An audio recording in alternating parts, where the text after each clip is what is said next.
That feels good. Okay, you guys, close your eyes. Let's go clear before we get started with this week's radiance, please. Close your eyes, close your eyes, close your eyes, close your eyes, close your eyes. You are in a dark place. There is nothing in front, there's nothing behind, there's nothing above, there's nothing below. You are floating in nothingness. Be there. As you find yourself in that nothingness, as you orient yourself, feel two hands reach out and grab yours. Embrace your hands, look to your left and right and see other members of the covenant there with you. And now open your crown, receive that light and push that light through your hands, out your feet. Receive that light, open and relax and share that light with each other, please. Spread that light around. There you go. Open that crown. There we go. Feel that shield close in on you. Feel that sense of protection, that sense of love. And now I want you to see me walk up to your shield, one hand on your shield. See it start to fill with pink foam. That is pure divine love. Feel it as it soaks you, as it fills that space, something for you to lay in and marinate in, something to keep you safe and warm. Feel that love as it encapsulates you. And feel that divine protection. Know how safe you are in this space. All right. And please open your eyes. All right, you guys, let's get right into the radiance. All right. So there's a concept that Spirit's been talking to me about for a while, you guys, and it is the law of balance. And when they first started talking to me about all this kind of new teaching, ego, all of it, they were saying that you have to be able to receive that which you give. You have to be able to give that which you receive. What has thrown us individually out of balance and our society more broadly out of balance is our inability to find balance in how we receive and express our energy. Some of us are really good at receiving. We're not so good at expressing or giving. Some of us are really good at expressing. We're not really good at receiving. And then even when we are receiving and expressing, even when that seems balanced, the filters that we use aren't the same. And so that's a little bit of what we're going to talk about today. Let me just make sure I have no one's waiting to come in. Bear with me, guys. Yeah, I thought so. All right. So let's get right into this, okay? The law of balance is a profound and holistic principle. You might think it's very similar to other ideas, but it's not, because this law of balance really does pay attention to how we receive, meaning our reception filters and our expression filters. And so that's what's a little bit different about this teaching. And I think it's going to be a profound reframing to help you guys really gain more mastery over this concept, okay?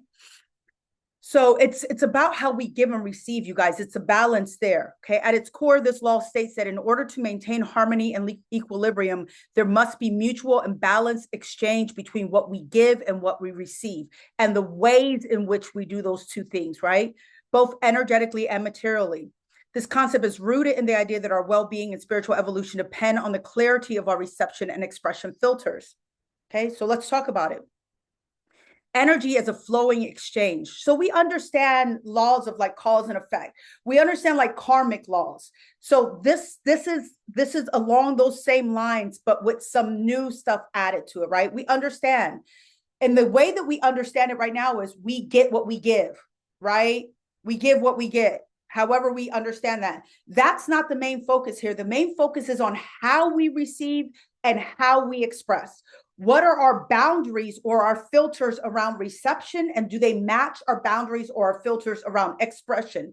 Because if those two things are not in alignment, we're naturally going to be out of balance, whether we're able to receive and give or not. That by itself is going to put us out of balance. Sorry, I have to keep admitting people, you guys, because they like to join late. All right. So energy, whether it's love, attention, resource, or effort, moves in cycles. For these cycles to function optimally, there must be balance in giving and receiving.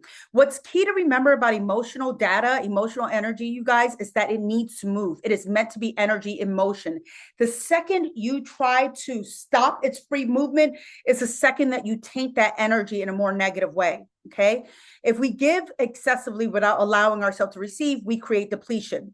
Conversely, if we receive without giving, we become stagnant. Okay. Both extremes. We understand the problem with people who take more than they give. We understand how toxic that is. We don't normally frame giving and not being able to receive as toxic, but they're both equally toxic. The difference is you've been groomed to believe that giving of yourself, breaking your back and sacrificing for others is moral, but receiving isn't. And it calls to question who is receiving all of this that you're giving. If everyone is so giving because it's so moral and no one wants to receive because we've been taught that that's not so moral, who are we giving to? The truth is that there's plenty of people who are happy to exploit your overgiving nature, and that is very toxic for you. It's not just toxic for them, it's toxic for you. Okay. The reason why you can be an overgiver is because there are overtakers out there who are fine taking from you and not returning in balance. All right. And for a lot of you, you guys are so programmed to believe that you don't deserve much, that you've made yourself okay with this. You shouldn't be. All right. Now let's talk about our filters of reception, and we're going to get into everything a little bit deeper. Our ability to receive is deeply tied to our sense of worth, our trust in ourselves and others, and our openness to abundance. So these filters can become blocked by past experiences, traumas, or belief that make us feel undeserving or mistrustful. This is when we're going to look a little bit at our trauma. Our trauma informs our beliefs. Our beliefs become the filters through which we receive everything, all the energetic input from the world. It doesn't matter what's actually being sent to us. It matters how we receive what's being sent to us. So, and I jokingly talked about this a little bit in shadow work this week, but let's say I go up to you and I say, damn, you're beautiful. You can take that in so many ways, right? You can take that as, you know what? I'm so glad she validated my beauty. She's right. I am beautiful. Thank you. Or you can take it as, what the fuck she means I'm beautiful? What does she mean? Is she trying to put me down? And you might feel like the crazy person because you intended it one way. And we've all been in those situations where someone receives it completely different. Why did they receive it that way? Do you think they received it that way because they're trying to make your life miserable? Or do you think that they received it that way because that's how they receive? That has to do with their filters, right? That has to do with their trauma that they paint these lenses with, put back on their face, and only allow themselves to see the world through those filters. So now you can understand how we filter all of the energy that we are receiving through our beliefs.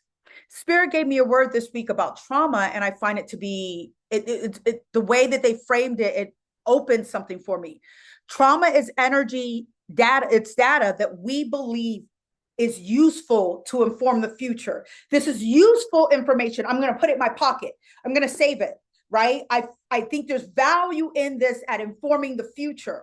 And so if I think it's valuable for informing the future, guess what? It becomes one of my filters through which I receive energy. Okay. So these filters can become blocked by past experiences, traumas, or belief that make us feel undeserving or mistrustful. So before I can receive the love that you're trying to give me, I am filtering it through the idea that I don't deserve love. I am fundamentally tainting the information as you intended it, and I am putting my own meaning on it through my filters. Does that make sense to y'all? So your filters are so important. For example, someone who struggles to receive compliments or to help others may have a filter that limits their ability to fully accept the energy being offered to them. They can give compliments, they cannot receive compliments. There is an imbalance in their reception and in their expression that will cause an imbalance in them. Okay. Filters of expression. Similarly, our ability to give is shaped by our authenticity, generosity, and sense of abundance. Block filters in expression might manifest as fear of rejection, insecurity, or inability to let go of what we have. For instance, a person who feels unacknowledged might struggle to give love freely, withholding it as a means of self-protection. Now, you guys know at the core of everything, your psyche wants to feel safe. So understanding that at the base, our ego wants to feel safe, we then understand that any filters we've created around expression or around reception is all around safety. It's all around safety. Okay. So that should help you start to understand some of this. Okay. So the reciprocity of energy. This law posits that what we send out into the world energetically will eventually return. We know that, but it's not directly cause and effect, but a universal mechanism of equilibrium. Things have to be balanced, you guys. The universe is constantly trying to bring itself into a state of homeostasis, including ourselves. We are constantly trying to get put into that balanced state. We want balance. So when we are not receiving and expressing in a balanced way, we will cause that misalignment in our words and in our actions. And then we'll look out in the world like, why aren't things flowing the way we want them to? But the misalignment is inherent to us. And I want you guys to remember something fundamentally. Your relationship with yourself is the foundation for your relationship with everything in the world. It's not just about other relationships. How you attach, whether you're a secure attacher or whether you fall somewhere on the spectrum in between anxious and avoidant attachment, disorganized, chaotic, whatever's in there, that speaks to how you attach with yourself first. And it doesn't just speak to how you attach in romantic relationship, it speaks to how you attach with everything in the world. If I'm a more anxious attacher, I'm attaching with everything more anxiously. If I'm a more secure attacher, I'm attaching with everything more securely. It is the foundation for my relationship with the world. So now you can see how these filters might influence me around being more avoidant, more anxious, and how that manifests in my outer life. I'm not going to have the sense of security in the outer world that I'm looking for if I have not developed that sense of security within myself. I have to find security within myself first. I have to be safe there for me to be safe in the outer world, period. Okay. So the same applies to negativity. Giving fear, anger, or resentment often invites similar energies in return. What happens, you guys, if I can receive shit, but I can't give shit? The same kind of imbalance is going to happen.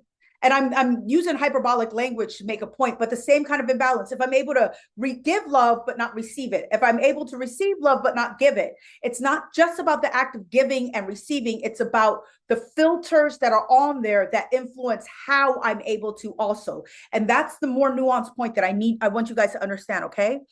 This law also emphasizes the importance of internal balance. Our internal reception, how we accept and we process emotions, thoughts, and inspiration, must align with our external expression, how we share our talents, words, and actions.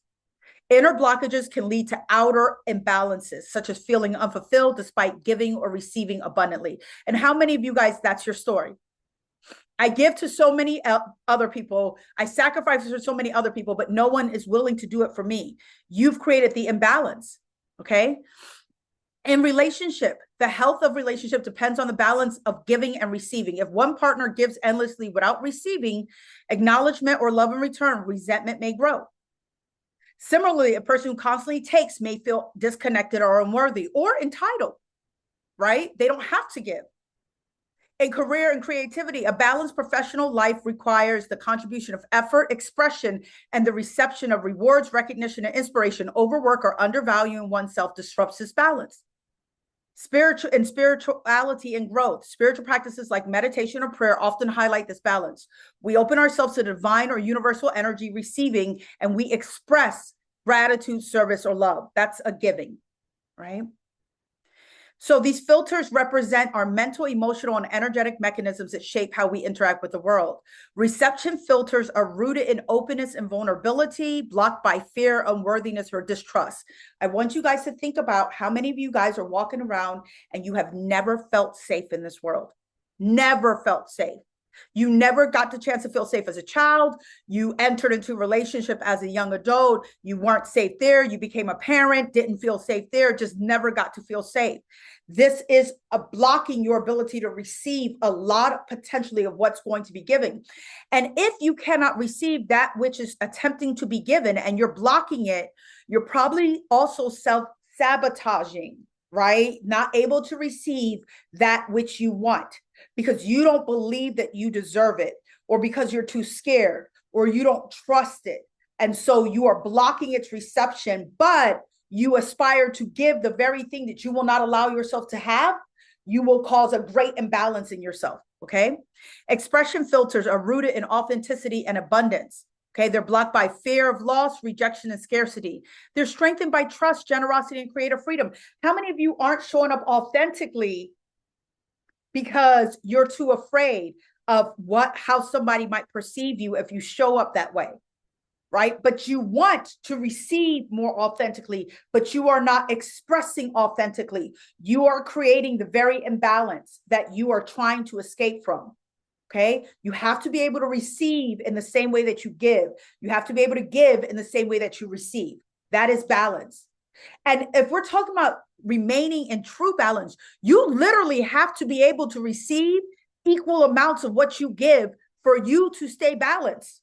If you are giving more, even this much more than you're able to receive, or receiving this much more than you're able to give, you're out of balance. And we can see what that imbalance has done through a lens of capitalism. We can look at it that way, where we have some people who are conditioned to believe that they must give to be of moral good, and another group who knows that my job is just take, right? We have a severe imbalance, and that's what capitalism has done to us, especially as we apply it to our sense of worth in this paradigm.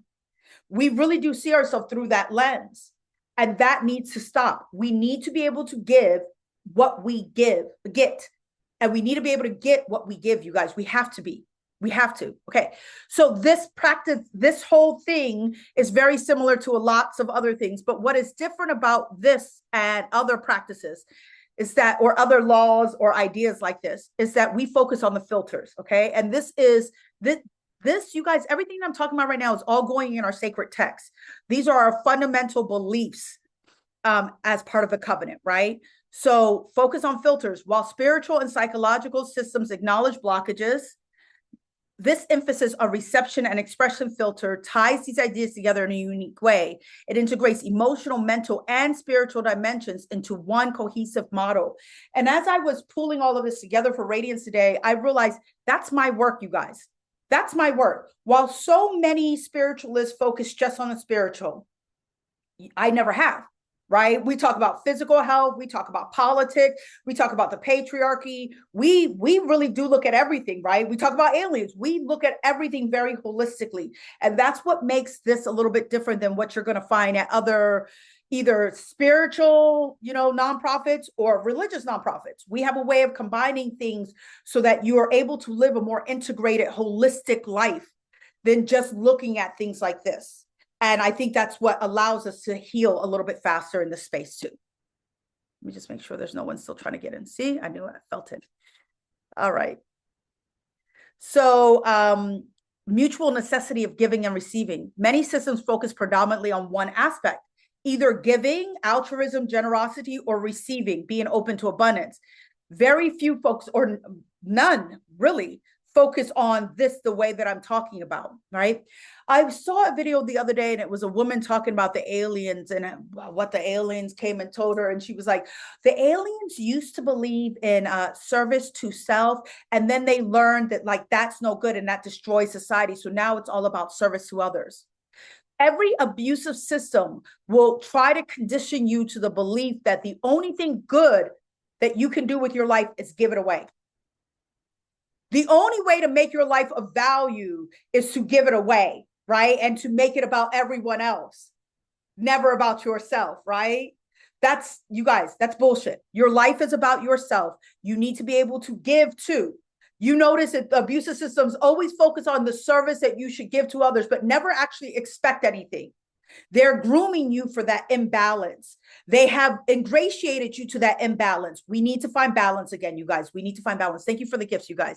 We need to find balance, okay? Your life has so much more value than just giving it away to somebody. If that's what you want to do joyfully, but you're not meant to suffer. You're not meant to suffer in this life, okay? The law of balance focuses on energetic flow without necessarily framing it as good or bad. There is no judgment here, you guys. What you give, you need to get. What you get, you need to give, period. You give shit, be prepared to get it. You have to be willing to get it. When you are not willing to get what you have give, that's when the universe forces it. And it always happens in less pleasant ways. If I want to do some fuck shit to someone, I have to be willing to receive the accountability that comes with that. I have to be able to receive caring about the pain that I've caused. I have to be able to receive it back. Otherwise, the only way that I will leave it for me to receive it back is through chaotic means. It's through means that don't feel good. I'm forcing that hand. I have to be able to receive that which I give. All right. Okay, so let's talk a little bit more about reception filters, okay? When discussing reception and expression filters in the context of law of balance, these filters refer to internal mechanisms, both conscious and subconscious, that shape how we interact with the flow of energy. These filters influence how we receive energy from others and the world and how we express energy outward. They are formed by a combination of experiences, beliefs, emotional states that can either facilitate or block the natural flow of energy. You guys can't just be in the surrender, right? You don't have to have any filters on. You can just let energy come, flow through you untouched, and leave. You can. Most people don't know how to do that simply because our beliefs do create filters. But the more broad your beliefs are, meaning the more broad-minded you are and the less narrow-minded you are, the more perspectives you have to see yourself in the world around you, the more broad your view is, the less fine your filters will be, the more likely you will receive more of what the universe is offering. Because what you don't receive through your filter, you are dismissing. So I've had a lot of clients who don't believe that they are worthy of love. They've decided that they don't deserve love. They decided that love is never going to come. So it doesn't matter how much someone tries to give it to them. They will not receive it. They don't believe that they have a right to it. So they will take everything that validates their belief that they don't deserve love. They will hyperfixate on that and they will dismiss everything else. And you, the person trying to give love, you're like, I don't understand how you could possibly see it this way. It simply is that they have very harsh filters on that don't make space for much of that data to come through. It blocks most of that data before it ever reaches them. Nope, I don't believe. And because I don't believe, I will not receive, right? I'm limiting how much of that energy can come to me. The more filters I have, especially limiting filters, because I can have very expansive filters too, right? I can have a filter that says, I deserve all the love in the world. So now that guy over there in the corner who's winking at someone over there, I think it's about me, right? I feel good. I'm walking around. I received that. It wasn't even meant for me, but I received that love. And I'm walking around like, yeah, I do look good today, right? Conversely, he could have been winking right at me and I'm like, what the fuck is his problem? Why is he looking at me like that? Why don't you mind your damn business, right? I can receive that however I want to receive it.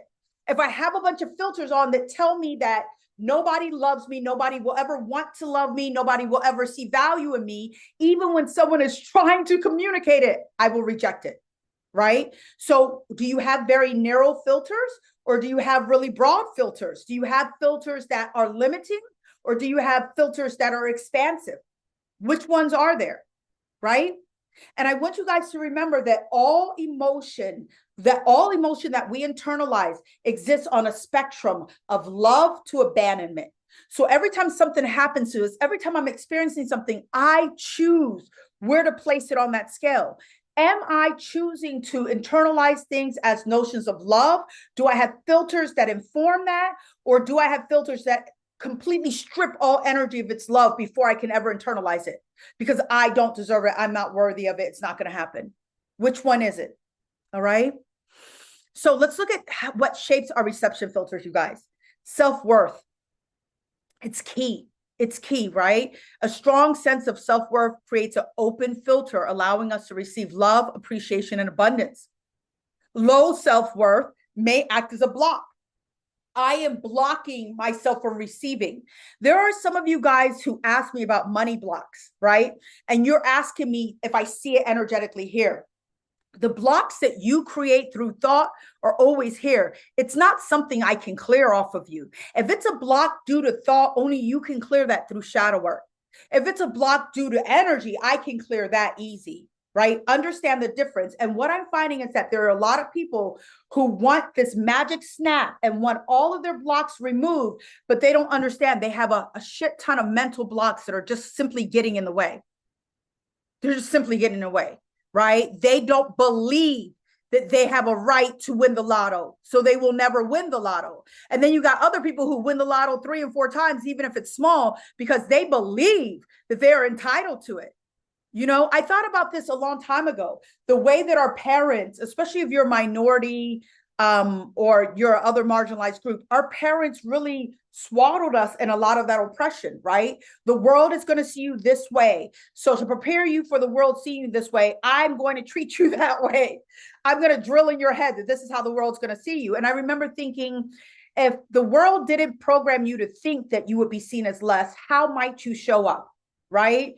And for some reason, I was so fixated on Paris Hilton at the time. This was like over a decade ago. And I was like, you think Paris Hilton grew up thinking that she didn't deserve everything that she wanted? Like, how much has just you believing that you're not in, that the world is not fair, that you must work hard and labor for everything, that you were born in sin and you were worthless? How much has that limited you? How much is simply the belief limited you from receiving more? How many things didn't you trust? Opportunities didn't you trust because they came too easy? You know what I'm saying? So think about how your beliefs have informed things, especially around self-worth. There are a lot of us who've gotten very nasty messages around our worth as people simply because of our race, simply because of our gender, right? So pay attention to that. And that's why, you guys, in my shadow work course, we don't start with trauma. We start with issues of identity, because that's the first trauma, you guys. That's the first cage they put you in. Black, white, woman, gay, straight, you know, poor, rich, all of it. All right. Trust in others and in yourself. Experiences with betrayal, neglect, or manipulation can form filters of mistrust. This can lead to an inability to receive energy from others, even when it's offered with genuine intent. And we've all been there, haven't we? Haven't we all fucked up something that was sincere? They weren't trying to hurt us. They wanted to love us. Now we can look back as we're more healed, but we simply could not receive it. And how many people have you tried to love that simply could not receive your love? How frustrating and hard is it to be in relationship with those people? That's probably some of you guys in a relationship with yourself. There's a part of you, your ego, that's trying to give ego love. Ego will not accept it. And the problem is that ego is empowered by ego. So if ego will not accept the empowerment that ego is trying to give it, where does it get its power from? It seeks it externally. It becomes a slave to external validation. It becomes a slave. And if I'm a slave to it, then all my trust needs to be in them, not in me. Right? And I can't trust them easy.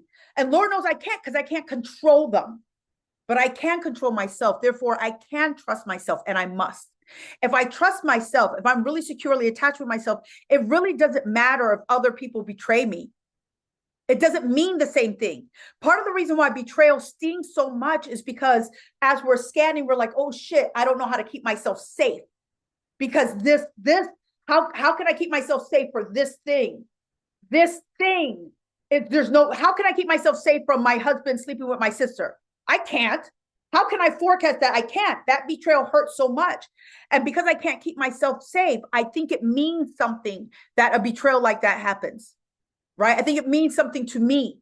I think it means something to my self-worth, my ability to keep myself safe. And I turn down my connection to myself. But if I really trust myself, it might hurt that they did this, but I know I can keep myself safe.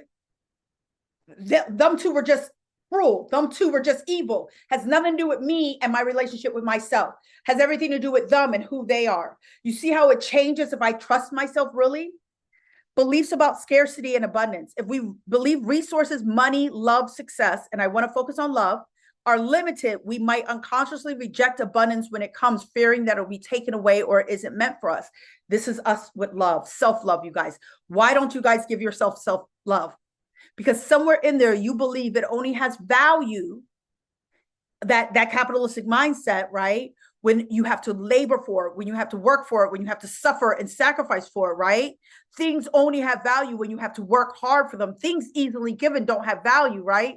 So you don't want to give yourself the love that you deserve because you're looking at it through more of that scarcity mindset, right? It only has value when it's scarce. It's a fucked up way of looking at it that we do. But I've noticed this because you guys know what love is. You know, because you know what you want. You know, you believe you know what to give to others, and yet you refuse to give it and receive it from yourself. Why? Why? because there's something in there that's a part of it that believes if it's easily given, it doesn't have the same value as working for it, okay? And then past trauma or conditioning, childhood experiences, like being told not to expect too much, or unresolved emotional wounds can create filters that block the ability to receive. For example, someone who grew up with emotionally unavailable caregivers might struggle to receive affection in adulthood. And I think you guys know that's a lot of y'all. How do block reception filters manifest? Difficulty accepting help even when it's needed, feeling uncomfortable when receiving compliments or gifts. That's a big one for me. Believing that good things happen to others but not to oneself. A sense of depletion, as though energy flows out but never in. Clearing some of those reception filters. Self-awareness, identifying those limiting beliefs about deservingness or trust. You might have to really have a come to you meeting with yourself. Like, come here, ego. Come here, ego. What's going on? Things should be flowing much easier. Which one of you is afraid? Which one of you is scared? Which one of you is fighting me? Talk to me, because you're hurting us. Normally, I discover the answers by having an easy conversation with myself. Okay. Some of you guys are trying to figure out what's going on with yourself. You're talking to everyone except yourself. You're going to everyone to talk about your relationship with yourself when you could just talk to yourself. Stop avoiding yourself and have the conversation. Okay. Practicing gratitude, actively noticing and appreciating what is received. And in the beginning, you guys, this isn't just about thank you, thank you, thank you. No, this is about sitting with energy and really making sure that you're receiving it as fully as it is meant to be received. Okay, this isn't just about saying thank you, universe, for this. It's about really receiving all of it. If I'm trying to give you love, the worst thing you can do to me is not receive it all. I'm giving it to you. I want it all received. Please receive all of it. Make sure that you are allowing yourself to process all of your experiences thoroughly. And you're not doing that if you're dysregulated or stressed, all right? Or busy, okay? Therapy, so addressing past traumas can help you with receptive capacity. And you guys know we do that in our shadow work because I think it's important. Okay. And then affirmations are really helpful. Remember, look yourself in the eye when you do these affirmations. Make sure that you believe what you're telling yourself. Okay, let's look at expression filters. Okay, expression filters govern how freely and authentically we give energy to others, whether through love, creativity, communication, or resources. But it's not just that, you guys. It's also around the boundaries. I have noticed something with all the psychology speak, and this is what first got me thinking about these filters. I've noticed there are a bunch of people who talk about their boundaries, who have all the language for how they will receive energy, but they have no boundaries for how they give energy. And that's what really got me started down here. So you got a bunch of people who are like, my boundaries, my boundaries, my boundaries. But then the second you go to express a boundary, they don't think it matters. They don't have to respect your boundaries. They can give energy absent acknowledging your boundaries, but demand you only give energy where you center their boundaries. That's the first place that I was like, this causes a huge imbalance of energy out in the world. You don't get to demand 100% pure energy comes to you, but you get to give tainted energy out to everyone else. That will create an imbalance also. So you guys get what I'm saying? It's not just about giving and taking. It's also about how we give and take. Okay. If I have all these very strict parameters, then I can't just do whatever the hell I want to do whenever I want to do it. I need to be as thoughtful and giving energy as I am in demanding how it is received. Okay. Anything other than that is going to cause me to be out of balance. All right. So fear of rejection or judgment, a fear of being judged, criticized, or misunderstood can inhibit expression. For example, someone might suppress their feelings or creative ideas out of fear they won't be accepted. You guys, putting on the mask is one of the most harmful things you can do for yourself. We talk about it like masking is not a big deal, but it's a huge deal. It's one of the most painful things you can do for yourself, because the second you put on the mask, you validate that you're not safe. You are making yourself less safe simply by putting on the mask. It's the people who mask the most who are like, I just want to be. But I don't know who you're waiting for to give you permission to just be, because the world never will. The world will be fine exploiting you and having you break yourself in half for its benefit. It's not going to give you permission. You got to take that space. You have to make yourself safe. You have to make yourself safe. And the thing here is people who question how they're going to be received and how they express, are people who don't feel safe within themselves 9 times out of 10. And I'm not saying that we should not consider how it's going to be received. Of course we should. Like I said, those filters, those boundaries, that's important, right? But if I'm overly concerned to the point that I'm masking or lying about what I want to express, pretending to express something that I don't want to express, all those things, that's going to cause that real imbalance, and it's happening because I don't feel safe internally first. Okay, so safety comes from here first, and then I can seek that safety in my other relationships. But like me, you guys, I'm very securely attached to myself. I don't care how you feel about me. I don't care if you reject me. I don't care if you judge me. I'm not going to pretend it doesn't sting. It stings, but it doesn't inform my view of myself. It doesn't change how I see myself. Okay, and that's what's important here. Okay, a sense of scarcity. If we believe we lack enough money, time, energy, we may hesitate to give freely, even when we genuinely want to. This creates a bottleneck in the energy flow. It's very true, right? If I really do believe that I don't have much of this to give, I will hoard it when people are giving it to me. I will want a lot of it, but I will be stingy in giving it. Okay, because I see value in it. Give it, give it, give it, give it, give it, but I cannot give. You guys already know how toxic that is. Over-identification with roles. Those who over-identify with being a giver may filter their expression by prioritizing others' needs over their own. Conversely, those who feel they must protect their energy at all costs may filter their expression by withholding too much. Okay, and I agree. People who are like people pleasers, people who are, I'm a giver, I'm just a giver now, I just give to everyone. You're toxic, you're out of balance, you're not doing something good for yourself, you're hurting yourself. You're hurting yourself. And you're enabling takers who feel good with things being out of balance like that. All right. Or again, if you feel like I need to protect my energy, there's plenty of you guys too. You think you're healed, you're moving from a really trauma-informed place. You're all about protecting your energy, and you're basically like, fuck off to anything that doesn't feel 100% beautiful at all times. You're not giving what you're receiving because you're too worried about protecting your energy. All right. Good boundaries are good boundaries. But again, if you're not able to receive or give, what you're receiving, you're toxic, you're out of balance. Okay.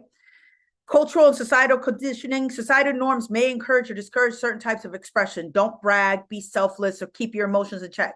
These norms can block authentic self-expression. And that's where most of us started doing this with our expression, right? In early childhood, we were told, not like that. We were told, exist, but not like that. Don't do it. Don't talk like that. Don't think like that. Don't walk like that. Don't dress like that. Are you kidding me? And so over time, they really do condition us to believe that our natural instincts towards being our authentic self, that something's wrong with that, and that we will not be safe if we take that space. Okay. So, you have blocked expression filters if you're hesitant to share emotions, thoughts, or creativity, over giving to the point of burnout as a way to feel validated, hoarding resources, feeling as though giving will lead to loss, feeling disconnected from one's true self or purpose. That's a lot of y'all. Cultivating authenticity, reflecting on what you truly want to express and why. You're going to have to slow down, right? You're going to have to build trust in the act of giving by starting small. Ensuring that expression doesn't deplete you. So make sure you balance your self-care, and then shadow work, you guys. You guys already know, okay? Let's talk about some imbalances in your filters. Overexpression with blocked reception. A person who gives endlessly but cannot receive love or support in return. They may feel drained and resentful. How many of you? So many of you, okay? Overreception with blocked expression. A person who constantly absorbs energy, love, resources, but struggles to share it with others. They may feel isolated and unfulfilled, which is crazy because people are constantly trying to fill them up and they constantly feel empty. They're exhausting. And then if you're blocked both ways, which a lot of you guys are who need to do your shadow work, someone who neither gives nor receives freely, leading to stagnation and a sense of disconnection from life. Filters emphasize the inner work. Rather than just balancing actions, the law of balance invites us to explore and heal our internal barriers to flow. And I want you to think about flow are all these things. I always think about it, you guys, as sliding down a water slide, always, right? Being in the flow. The more you do this, no, the more you're just going to hurt and aggravate yourself. You're not going to enjoy it, right? And I feel like every time you put a hand up against the wall, that's a judgment. That's a filter. That's something that's limiting your ability to just enjoy it freely, right? So a lot of times it is trauma. Wait a minute, I can't enjoy this that freely. This other person, or remember all those times I tried to love and the love didn't work out. I can't trust it, this love this time. Oh, I can't expect good things to happen because remember that one time I expected good things to happen and it didn't happen. Remember, trauma is information that you've decided is useful to hold on to because it's going to be used again to keep you safe in the future. So this is information that you've decided you need to help inform the future. You guys, Amazon is backing up into my driveway, but it's a big tractor trailer. What did I order? What did I order? Okay. Filters create self-awareness. By identifying block filters, we learn more about our emotional wounds, limiting beliefs, and conditioned patterns. And then clear and filter doesn't just restore balance, it creates authentic, fulfilling exchanges of energy that feels natural and nourishing. I know I ordered some shit. Okay. I want you guys to remember that thoughts are how we organize emotions, right? And I think that's really helpful. So let me just make sure you guys understand, because I've been talking a lot about this. I've been talking about trauma boxes. The box is the logical representation of the energy that we've experienced. So the box is our thoughts, okay? It's our belief, okay? What do we put in that belief box, all right? So emotions are that raw data. And to that point, you guys, if any of you guys are so repressed from your own emotions, you're so shut down from your own emotions, I want you to understand you're not receiving any of the good emotions either. It's not just that you're blocking yourself from receiving the bad emotions, you're not receiving the good ones either. That's why you're feeling unfulfilled, because logic is that box, but without emotional energy to give it value, it's empty. I don't care how shiny the car is. Without gas, it's not going anywhere. I don't care how good the job is. Without emotional fulfillment, it will be empty. I don't care how wonderful the partner is on paper. Absent that emotional investment, it will be empty. All right. So thoughts are how we organize that energy, right? So emotions are raw data in this way.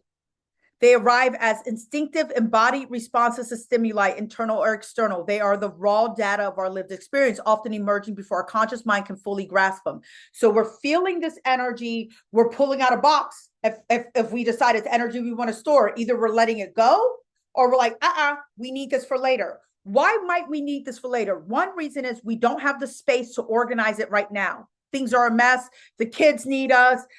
A million things are calling our attention. But in childhood is where we packed most of the boxes, and we had nothing but time in childhood. So we probably overpacked, and we probably mislabeled a bunch of the boxes, right? Because we didn't have the maturity to understand how to label them correctly. So we take those boxes and we label it with that thought. We had this feeling, this stimuli. That means that we are not safe. Nobody will ever love us. We're ugly. We're unwanted. That's what we label the box with. All right. That's how we organize it. What we do in shadow work, you guys, is we go back and we unpack all of those beliefs that we put in those boxes. Remember, those boxes become filters to our power. I keep trying to tell y'all, go down in your basement, right? That's where the power breaker, the breaker box is, right? It's also where we store all of our trauma. So all of that informs how we filter our power. You guys get what I'm saying? All right. So all those boxes are filled. We need to go through and we need to empty all those boxes. We need to reorganize them. Okay. So thoughts are our organizational tool. The problem is in childhood, you guys, we don't have a lot of wisdom. So we apply stupid thoughts to our emotions. Right. And then the more we keep putting that same emotion in that box, the more it becomes our default setting. We are doing a lot of our internal programming when we don't have enough world data, lived experience to really inform proper organizational system. We're organizing in very dysfunctional ways, whether we're realizing it or not, right? But then as adults, we don't normally have the space to clean up that space. So that's the problem. We're doing all the organizing when we are young and we're immature and we don't know any better. And when we do know better, we don't have the time or the space to do the work the way that we need to. All right. So we need to, what are we feeling? We need to sit with it now. We need to make sure we're not packing any more boxes. What am I feeling? What was I feeling at that age?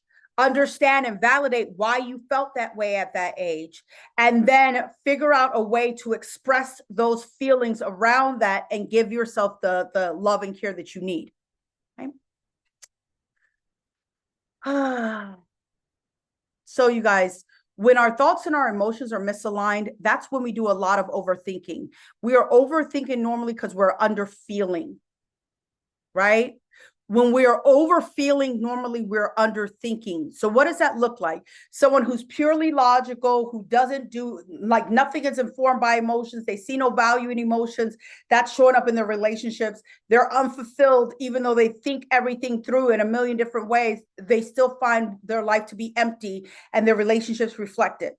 Right? And then someone who's overfeeling and underthinking, they are irrational, they are overly emotional, they are dysregulated, they are clingy, they are hard to be around. They do not know how to apply any logic to their emotions. And that's how you get control of emotions, by looking at them through a logical lens, right? You have to. That's the only way you make sense of your emotions, is to apply some logic to them. So you can see, I can't be overthinking, I can't be overfeeling. I need to find balance between the two, right? Look, you guys, mindfulness, journaling, and therapy are all wonderful ways to help with that balance, but there's an easier, much cheaper way. You're just going to start having conversations with yourself. You're just going to start talking to the version of you who packed the box. You didn't pack the box. You can't unpack the box. You at 36, you at 27, you at 49, you at 52, you didn't pack that box. So anything that you think is in the box, I promise you, what you would put in that box and what that very immature version of you put in that box are two completely different things. And until you go and you unpack that box and reroute that energetic containment system, the way that you organize energy, then you will keep organizing it like that. You have to go back to the version of you who packed the box. You need to get their buy-in for restructuring the system. Okay, that's important.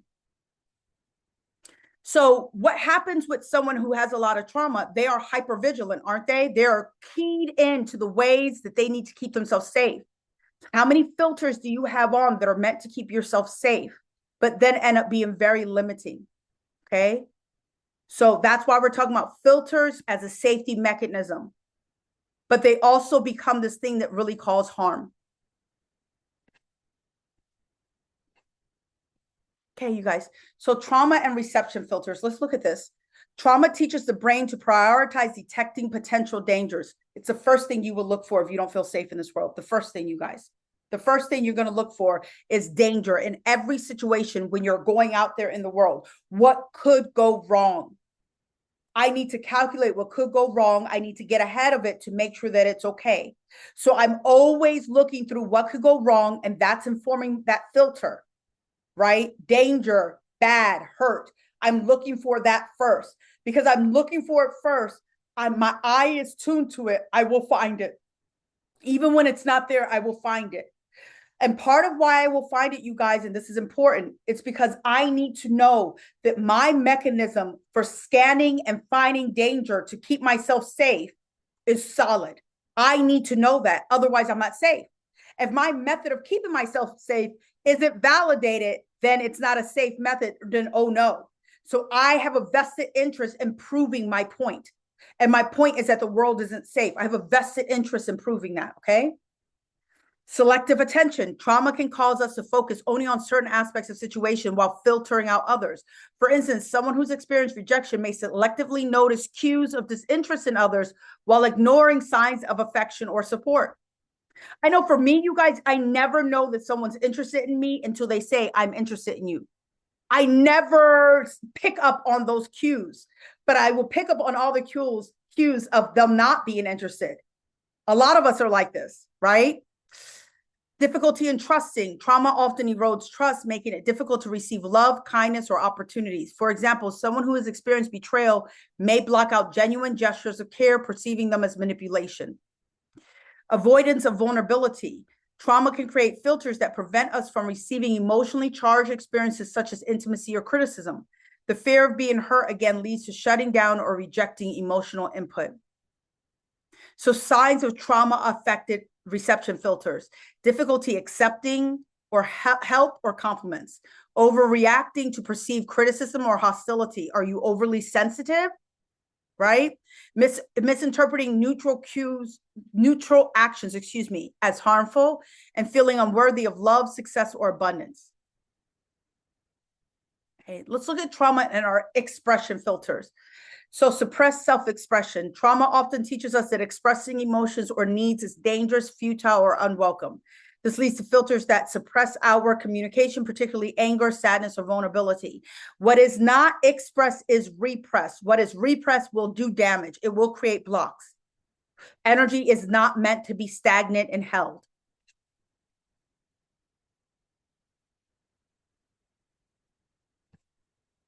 Sorry, had to let someone in. Fear of rejection. Trauma from rejection, ridicule creates a filter that blocks self-expression due to fear of judgment. You're overly considering how it will be received. And that potential reception has you limiting your free expression. That's when you know it's a problem. When I give more weight to how someone might view what I have to say or do over what I'm saying or doing, that's when you know I'm out of balance. Overexpression as compensation. This was me when I was younger. Conversely, trauma can lead to overexpression where people give too much time, energy, or affection in an attempt to feel safe or validated. This is often driven by a fear of abandonment or worthlessness. Inability to set boundaries. Trauma can create filters that inhibit assertiveness, making it hard to express boundaries or say no. This often stems from a history of feeling powerless or unheard. Okay, so you'll know if you have these trauma-affected expression filters: hesitation to share feelings or opinions, over apologizing, so many of y'all, or seeking approval excessively, struggling to say no to enforce boundaries, emotional outbursts when suppressed emotions boil over, overcompensating by giving too much, even to personal detriment. The interplay between reception and expression filters is deeply influenced by trauma. When trauma skews one filter, often impacts the other, creating a feedback loop. So here are some examples, right? Blocked repression, suppressed expression. If we don't feel safe receiving love, kindness, or feedback, we may avoid expressing our true selves for fear of rejection or failure. A person who doesn't trust compliments may avoid expressing gratitude or pride in their work, right? So if I can't receive compliments from others, I'm probably not complimenting myself. I'm probably not, right? Suppressed expression equals blocked reception. If we hold back our emotions or needs, we may unconsciously project the same limitation outward, making it harder to accept the energy or support of others. A person who never asserts their needs may struggle to believe others want to help them, even as they don't know how to ask for help. And I find that happens a lot. The people who never ask for help, who never express that they need help, are often the ones the most hurt because they're not receiving any help. But they've created that very dynamic. Okay. So when you address one filter, it normally does address the underlying problem, obviously, right? So trauma is fundamentally about protection. The brain and body encode experiences as filters to shield us from future harm. When these filters are adaptive in a moment of trauma, they often persist long after the danger has passed, becoming maladaptive. So a child who grew up in an emotionally volatile household may filter all expressions of anger as threatening, even when anger is expressed constructively. A survivor of financial hardship may hoard resources, unable to express generosity because their filter equates giving with loss. So we want to fix these filters, and to do that, we have to become better integrated, right? Recognizing that the protective mechanisms of the past are no longer necessary in the present.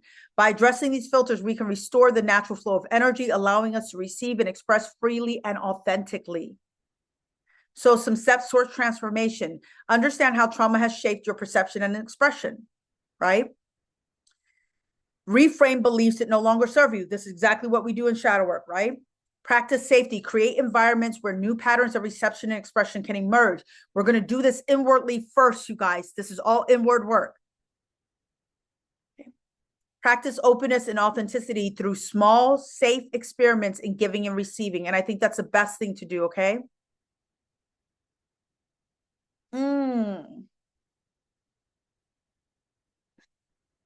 I have a lot more to talk about, but not a lot more time. Y'all, I am truly like a pastor who talks too daggone long. Okay, so let's look at some early childhood experiences. If you've had overly critical or unavailable caregivers or overindulgent caregivers, that's going to skew your reception filters. If you were punished often for expressing emotions or overexpression was encouraged, like throwing fits was encouraged, you're going to have skewed expression filters. Okay.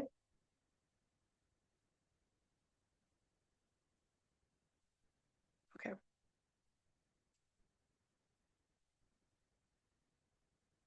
All right, you guys. So I want you guys to ask yourself a few questions.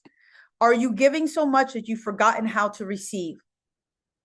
Are you able to give in the same manner that you receive? If you are a joyful giver, can you receive joyfully?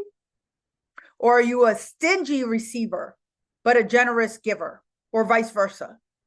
Okay. Remember, anything out of balance is not a good thing. We're looking for balance. So this isn't about if you give a lot and you enjoy giving a lot, you better be able to receive a lot. Okay. Balance. Are you open to receiving but hesitant to share your gifts with the world? Do your actions align with your intentions, or is one filter more open than the other? Balance begins within. It isn't about equal measure, but about honoring the flow, trusting that when you give freely, you make space to receive abundantly. And when you receive openly, you replenish that which you are called to share. Okay.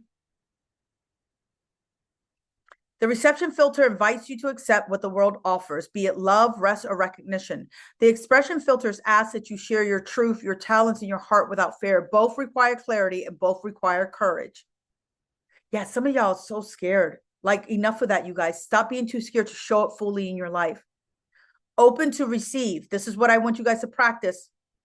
Pause when kindness is offered, a compliment, a helping hand, or a moment of joy. Accept it without deflection, guilt, or hesitation. Say, I receive this with gratitude. Receive it with grace, you guys. It's something I have to work on myself. I do not receive gracefully. Okay. Open to express. Share one piece of yourself today, a word of encouragement, an honest feeling, or a creative spark. Express without holding back or fearing judgment. Say, I share this with love. Let's put our receiving hand, and for me, which one do I receive with? That is my left hand. Let's put that on our heart. I know it might feel a little bit weird, but I give with my right hand. All right. And repeat after me. I honor the sacred balance within me. I honor the sacred balance within me. I honor the sacred balance within me. I receive with grace and give with joy. I receive with grace and give with joy. I receive with grace and give with joy. In this dance of energy, I am whole. In this dance of energy, I am whole. I honor the sacred balance within me. I receive with grace and give with joy. In this dance of energy, I am whole. As you walk through today, let the law of balance guide you. Embrace its wisdom, not as a rule, but as a rhythm, a natural flow that brings harmony to your sanctuary and radiance to your life. All right, you guys. That is the end of the radiance for today. Let you guys unmute yourself. If I could do it, host tools. You guys, I don't want to be on long because I have a lot of work to do and I'm exhausted, but I do want to open it up. Questions about today's radiance and today's radiance only, you guys. No questions about your dreams, messages from spirit, something your ancestors told you about the radiance today. Any questions, you guys? No? You got your question. Oh, Teray, please. Wanted to ask from notes, what is rooted? You were saying reception filters are rooted in what was that? And then expression filters were rooted in something else. So I just wanted to know what that was. Girl, I don't know. Oh, I yes, missed it. I wrote it. Reception filters are rooted in openness and vulnerability. They are blocked by fear, unworthiness, or distrust. They are strengthened by self-love, mindfulness, and releasing past wounds. And then let me give you a chance to write that down. I know it's a lot. Rooted in openness and vulnerability. Got it. And then expression filters are rooted in authenticity and abundance. They're blocked by fear of loss, rejection, and scarcity, and strengthened by trust, generosity, and creative freedom. So they're rooted in authenticity and abundance. And today, as I was preparing for this, you guys, I was like, oops, I didn't do a puzzle. Sorry, guys, I didn't do a puzzle. They were telling me I'm gonna be sending like a sheet going forward with like a lot of the key points so you guys have it. And you guys can take notes on it or whatever, but you guys will get that ahead of time from now on. All right. Sorry about that, you guys. I'm still finding my ways. Delia,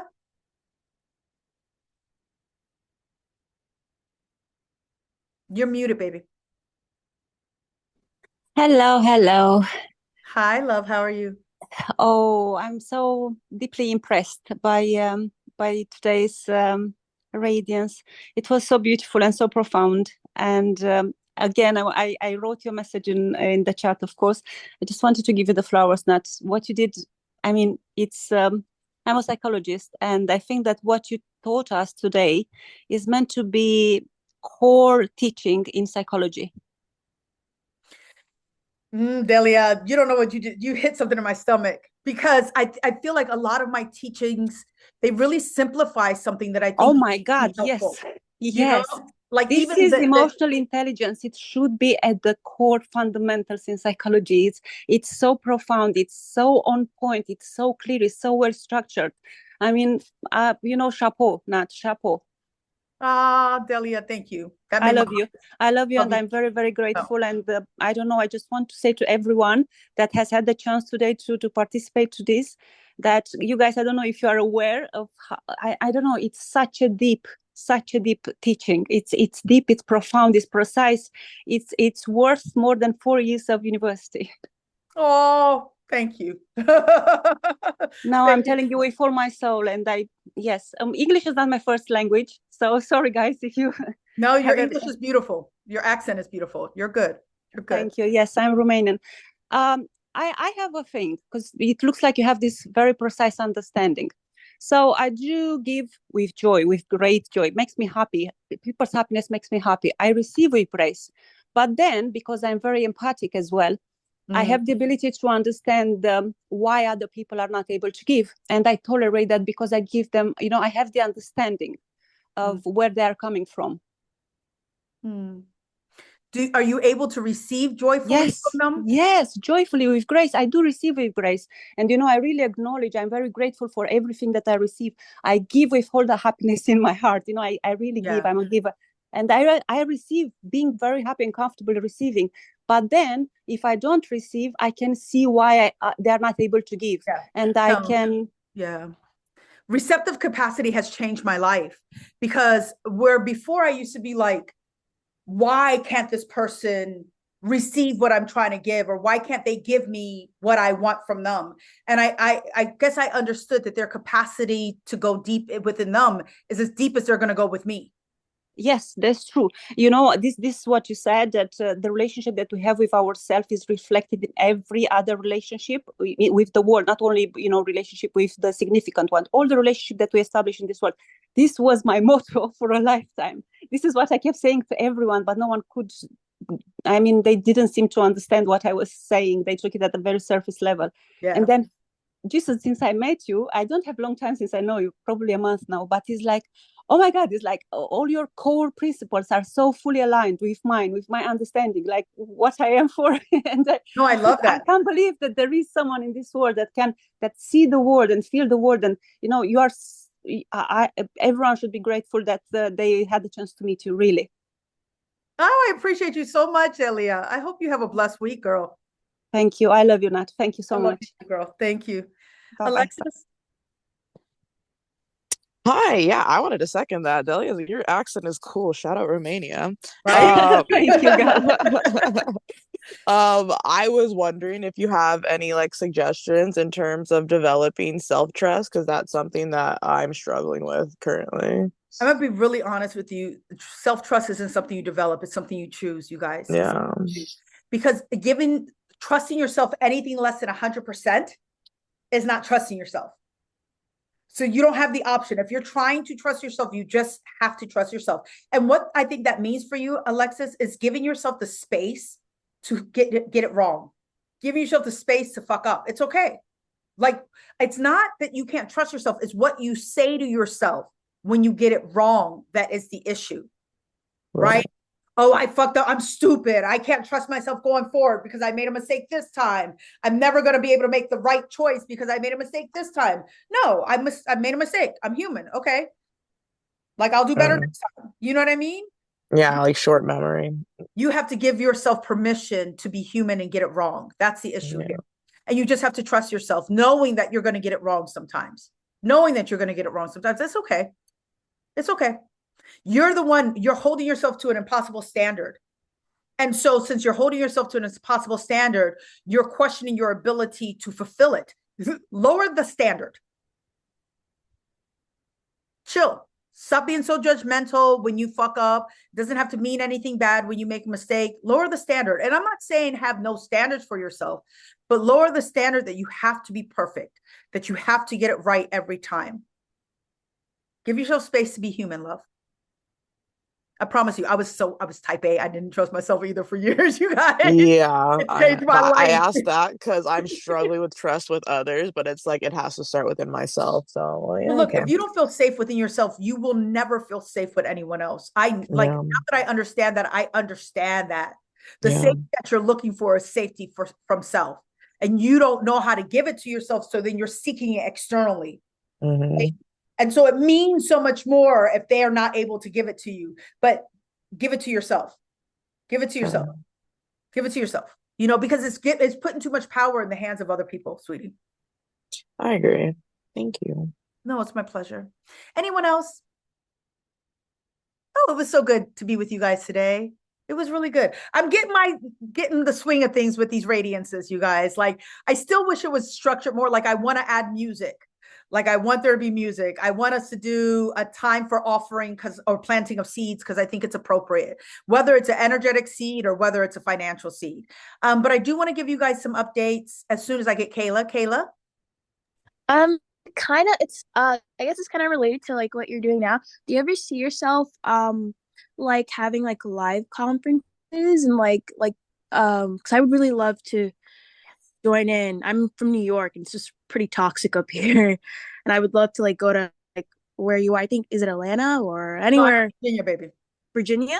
Yeah. Okay, better than New York. But yeah, I would love to like go down there and we stand in undering the full moon and we're just like empowering one another. Well, actually, we're meeting on the 21st, aren't we? Here in Virginia. Yeah. What? Oh, it's my uncle's birthday. Okay, I'm gonna skip his birthday. I'm coming. Are you? Be careful with weather. But that's exactly why we're all meeting on the solstice, to do like big energy work and to hang out. I think it's going to be amazing. And then next year we'll be in Puerto Rico, you guys. You guys know that. We'll be in Puerto Rico in November. So it'll be good. Okay, so a couple of announcements. I have paid the money for the app. Ooh, it was 5 figures, you guys. It was I didn't want to do it, but I did it. And so the app should be live in 30 days. I'm excited. And it will be on both Google and Apple. And that's where we'll be moving there. You guys will find everything about Sanctuary there. All the radiances will be there. That's where you'll be able to download a PDF ahead of everything. So it'll be good, you guys. And all the courses will be there too. I'll post jungle walks. I'll post energy work. It should be really, really good, you guys. It should be really good. So I'm excited. We have a GoFundMe for anyone who so feels called to make a donation. It is in my link tree. It is also the Weirdo Collective. But of that $12,000 that I just paid for the app, which was discounted, yeah, but that was discounted, girl, by $5,000. So exactly. And that's just for 1 year, right? I got to pay it every year. But we raised maybe 4,000. So if anyone feels called to donate, I would really appreciate that. But if you don't have it, please don't feel like you need to. We'll always have what we need as a community. I feel that. All right, you guys here. I will see y'all later. I love you. I will stay on live for a little bit. I hope you guys have a blessed day and a blessed week. Okay. Bye, my loves.